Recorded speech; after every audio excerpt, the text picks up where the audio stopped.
വായ്പ വയ്ക്കുന്ന ആൾക്കാരൊക്കെ ഈ മോസ്റ്റ് മോഡേൺ ആയിട്ടുള്ള മാർക്കറ്റിംഗ് ടെക്നിക്കുകൾ ഉപയോഗിക്കുന്ന കണ്ടത്. എവിടെയാണ് പഠിച്ചാലും അവര് ഒരു ബസ്സിൽ ഇങ്ങനെ കയറി കഴിയുമ്പോൾ ഒരാള് മുന്നിൽ നിന്ന് വായ്പ ചോദിക്കുക. ബസ്സിൽ സീറ്റിംഗ് ആളുള്ളൂ. കോഴിക്കോട് ഞാൻ ബസ്സിൽ കയറിയിരിക്കുക. അയാൾ എന്താ ഒരു വായ്പ വിൽക്കുന്നത്.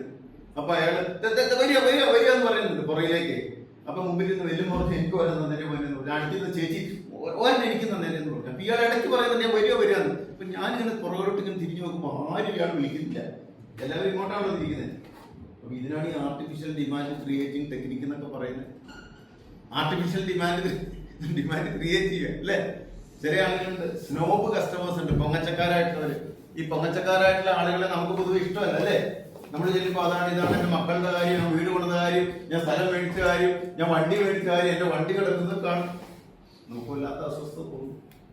ഏറ്റവും നന്നായി നമുക്ക് കൈകാര്യം ചെയ്യാൻ പറ്റുന്ന ഒരു കസ്റ്റമറാണ് ഈ സ്നോബ് കസ്റ്റമേഴ്സ്. ഇവരെന്ത് ചെയ്യണം? ഇവരെ കേട്ടാൽ മാത്രം മതി ഇല്ലേ? ഇവരെ കേട്ടാൽ മാത്രം മതി. ഏത് മനുഷ്യനാണ് നമ്മൾ ബഹുമാനിച്ചാൽ താഴെ വരാത്തത്? നിങ്ങൾ വിചാരിക്കും ബഹുമാനിച്ച പൊങ്ങിപ്പോകും. ബഹുമാനിച്ചാൽ താഴെ വരാത്ത ഏത് മനുഷ്യരാണ് അല്ലേ? ഒരു മനുഷ്യനെ നമ്മുടെ വൈദ്യുതിയിലേക്ക് നിർത്താൻ, നമുക്ക് അവനെ പിടിച്ചു കെട്ടാൻ ഏറ്റവും നല്ല മാർഗം എന്താ? അവരെ റെസ്പെക്ട് ചെയ്യുക.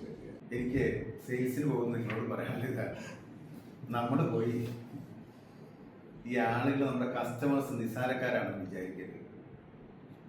അവർ വലിയ ആൾക്കാരാണെന്ന്, അവർ വലിയ ആളുകളാണെന്ന് തന്നെ നമ്മൾ വിചാരിക്കും.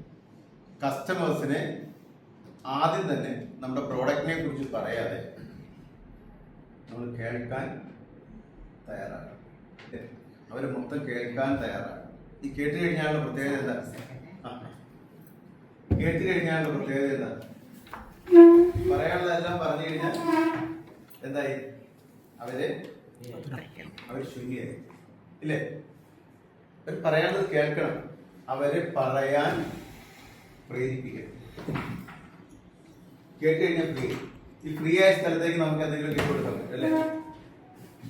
ശരിയാണ്. ഈ സെയിൽസ്മാൻഷിപ്പ് എന്ന് പറയുന്നത് നമ്മൾ പഠിച്ചു തരാത്ത ഒരു സബ്ജക്റ്റാണ്. അപ്പൊ ഇവരെ കേൾക്കുക എന്നുള്ളത് വലിയൊരു ഘടകമാണ്. രണ്ട്, നമ്മൾ യെസ് ബട്ട് നോ ആൻസർ പറയണം. ശരിയാണ് നിങ്ങൾ പറയുന്നത് എന്ന് ആദ്യം നമ്മൾ അവർ പറയുന്നത് അംഗീകരിച്ചു കൊടുക്കണം. അങ്ങനെയൊന്നും അല്ലെന്ന് പറയുന്നുള്ളൂ അല്ലേ? അങ്ങനെയൊന്നും അല്ല പറയണ്ട. കഴിയുന്നത്ര കുറച്ച് സംസാരിക്കുക. നമ്മളിപ്പോ ഈ സൂപ്പർ മാർക്കറ്റിലേക്ക് കയറി വരുമ്പോ